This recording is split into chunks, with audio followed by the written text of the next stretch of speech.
As a parent for your kids who come back from the school with one bug or the other affecting their throat and cold and cough, Vasa is your best friend. Now you may ask, how do I use this?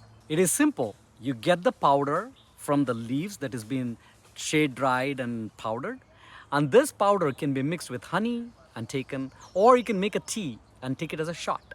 Both of them benefit you in improving your voice, in helping your blood, and the two organs, liver and the lung. This plant absorbs mucus, absorbs phlegm, absorbs the excessive fluids that are leaking out from the lungs and the mucous membrane. Anybody who is having sore throat can benefit from this plant.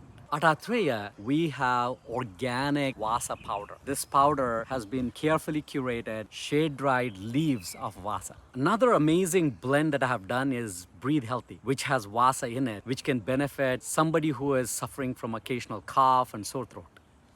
Why is it improve the voice? Because it absorbs that mucus that would obstruct or interfere with resonant voice. Vasa is bitter in taste and it benefits two important organs. One is the lung, second one is the liver. Vasa is also great for women because it is a styptic. Ayurveda says anything that is a styptic with bitter taste is going to absorb excessive bleeding. People who have occasional excessive bleeding can use Vasa as a support for helping their uterus to recover